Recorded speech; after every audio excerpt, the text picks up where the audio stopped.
जय हिंद। मैं सौरभ आप सभी के साथ सबल 30 के डेली डोज संख्या 239 में जुड़ रहा हूं। आप सभी के समक्ष 14 मई से संबंधित कुछ करंट अफेयर्स के प्रश्न लेकर जुड़ रहा हूं। आइए देखते हैं पहले प्रश्न को।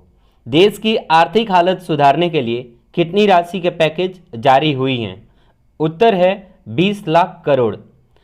पिछले दिनों प्रधानमंत्री जी देश के नाम संबोधन में इस पैकेज का ऐलान किए थे और यह पैकेज देश की जो महामारी वाली स्थिति है इससे उबरने के लिए ऐलान किए गए हैं, जिसका पूर्ण विवरण वर्तमान में वित्त मंत्री श्रीमती निर्मला सीतारमण जी अपने 3 दिन के प्रेस कॉन्फ्रेंस में दे रही हैं, जिसमें एक दिन बीत चुका है।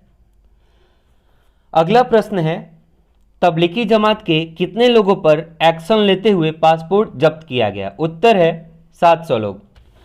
तबलीगी जमात के बारे में जान लेते हैं हम। तबलीगी जमात की स्थापना 1926 में हुई थी और इसके संस्थापक मोहम्मद इलियास अलकंदलावी थे और इसका संबंध देवबंदी आंदोलन से है। आगे बढ़ते हैं क्वेश्चन नंबर 3 की तरफ। कोविड-19 की संभावित दवा हेतु सिप्ला और किसके बीच समझौता हुआ है? उत्तर है गिलीड साइंसेज। यहाँ बात सिप्ला की हुई है, तो सिप्ला के वर्तमान में सीईओ कौन है? सिप्ला के वर्तमान में सीईओ हैं उमंग वोहरा और सिप्ला की स्थापना हुई थी 1935 में। आगे बढ़ते हैं, देखते हैं क्वेश्चन नंबर 4। सिप्ला कंपनी की कौन सी दवा कोविड-19 के लिए उपयोगी हुई है? उत्तर है रेमडेसिविर। जान लेते हैं हम रेमडेसिविर के बारे में। तो रेमडेसिविर एक दवा है जो इससे पहले इबोला के इलाज के लिए प्रयोग किया जाता था और इस दवा को बनाती है अमेरिका की एक कंपनी गिलीड साइंसेज। अगला क्वेश्चन देखते हैं, वर्ष 2021 में किस देश में महिला अंडर 17 फीफा फुटबॉल विश्व कप आयोजित होगा? उत्तर है भारत। चूंकि आपको पता होगा कि फीफा वर्ल्ड कप 2 सालों के अंतराल पर होता है। इससे पहले 2018 में हुआ था और 2018 में उरुग्वे में हुआ था, जो कि 6ठा एडिशन था और इसका विजेता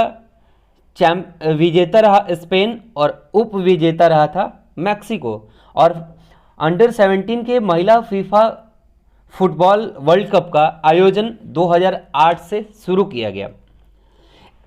इस बार 2020 में यह अंडर 17 का फीफा वर्ल्ड कप होने वाला था, लेकिन कोरोना वैश्विक महामारी की वजह से इसका डेट 2 नवंबर से 21 नवंबर 2020 से टाल करके 17 फरवरी से लेकर 7 मार्च 2021 तक कर दिया गया, जिसमें कुल 16 टीमें भाग लेंगी और कुल 5 शहरों में यह कराया जाएगा। आगे बढ़ते हैं अपने अगले प्रश्न की तरफ। भारत का सबसे बड़ा थर्मल पावर स्टेशन कौन सा है? उत्तर है एनटीपीसी विंध्याचल, जहां पर कुल 4760 मेगावाट उसकी क्षमता है। अगले प्रश्न की तरफ बढ़ते हैं, एनटीपीसी विंध्याचल किस राज्य में स्थित है? उत्तर है मध्य प्रदेश। और मैंने मध्य प्रदेश से संबंधित 2-3 बातें कल आपको बताया था, एक बार फिर से रिवीजन कर लेते हैं। मध्य प्रदेश की राजधानी भोपाल है, जो कि सबसे स्वच्छ राजधानी के तौर पे स्वच्छता रैंकिंग में जाना जाता है। और वर्तमान में भोपाल मध्य प्रदेश के सीएम हैं शिवराज सिंह चौहान और गवर्नर हैं लालजी टंडन। अगले प्रश्न की तरफ बढ़ते हैं, सीपत थर्मल पावर प्लांट जिसकी क्षमता है 2980 मेगावाट किस राज्य में स्थित है? उत्तर है छत्तीसगढ़। तो वर्तमान में छत्तीसगढ़ के मुख्यमंत्री हैं भूपेश बाघेल और वहां के गवर्नर हैं अनुसुईया उकेई। छत्तीसगढ़ की स्थापना 1 नवंबर 2000 ईस्वी को हुई थी, जिसके पहले सीएम अजीत जोगी थे। अगले प्रश्न की तरफ बढ़ते हैं, यूएसए के खिलाफ 2-2 से ड्रा के बाद किस देश ने ऑनलाइन राष्ट्र कप जीता? उत्तर है चीन। चीन से संबंधित मैंने कल एक जानकारी आपके साथ साझा किया था, चीन से सटे हुए भारत के राज्य और कुल सीमा। तो कुल सीमा सटती है भारत की चीन से 4057 किलोमीटर की, और ऊपर से अगर देखा जाए तो जम्मू कश्मीर, हिमाचल प्रदेश, उत्तराखंड, सिक्किम और अरुणाचल प्रदेश, ये 5 राज्य चीन से लगते हैं। अगला प्रश्न है, किसने पहली स्वदेशी एंटीबॉडी आधारित परीक्षण किट विकसित की? उत्तर है NIV पुणे।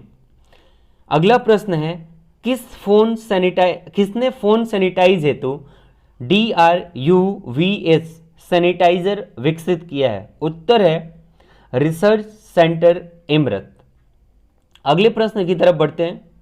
1982 के बाद पहली बार भारत में CO2 उत्सर्जन में कितनी कमी हुई है? उत्तर है 15%। अगले प्रश्न की तरफ बढ़ते हैं। भारत में CO2 उत्सर्जन के लिए कौन क्षेत्र जिम्मेदार है? उत्तर है ऊर्जा एवं परिवहन। और आपसे हम जानना चाहेंगे वर्तमान में ऊर्जा एवं परिवहन मंत्री कौन है? आप हमें अवश्य कमेंट में बताएंगे। अगला प्रश्न है, आत्मनिर्भर भारत के स्तंभ हैं? उत्तर है अर्थव्यवस्था, बुनियादी ढांचा, व्यवस्था, डेमोक्रेसी एवं डिमांड।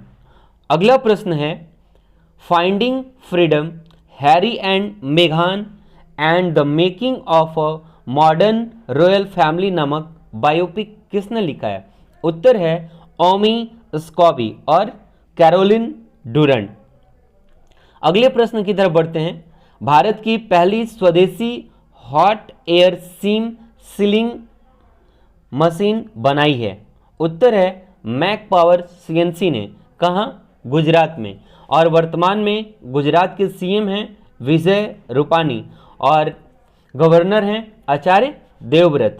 साथ ही साथ गुजरात का शहर अहमदाबाद 10 लाख से ज़्यादा आबादी वाला सबसे स्वच्छ शहर में नामित है। अगले प्रश्न की तरफ बढ़ते हैं। किस देश ने अपने एक सड़क का नाम रविंद्रनाथ टैगोर रखने की घोषणा की थी? उत्तर है इजरायल। अगले प्रश्न की तरफ बढ़ते हैं। हाल ही में झारखंड के किस उत्पाद को GI टैग मिला है? उत्तर है सोहराई खोवर पेंटिंग। अगले प्रश्न की तरफ बढ़ते हैं। हाल ही में तेलंगाना के किस उत्पाद को GI टैग मिला है?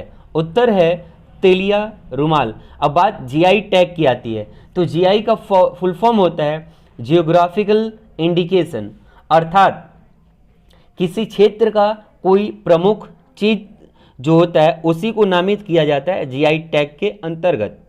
सबसे पहले सर्वप्रथम भारत के दार्जिलिंग चाय को 2004 में GI टैग प्रदान किया गया था, आप इसे ध्यान रखेंगे। अगला प्रश्न है, चैंपियंस का पूर्ण रूप क्या है, अर्थात फुल फॉर्म है? उत्तर है creation and harmonious application of modern processes. आज का सवाल है MSME का फुल फॉर्म क्या होगा? और हमने आपको कल ये चीज़ें बताई हैं, तो उम्मीद है कि आप इसका सही उत्तर कमेंट बॉक्स में देंगे। इसी के साथ फिर अगले दिन हम मिलेंगे आपसे अपने डेली डोज संख्या 240 के साथ। बने रहिए और हमारा प्रयास है आपको बेहतर करंट अफेयर्स उपलब्ध कराना, साथ ही साथ मिसलेनियस क्वेश्चंस को भी एक अरेंज वे में रखना। इसी के साथ अगली बार मिलते हैं, तब तक के लिए जय हिंद।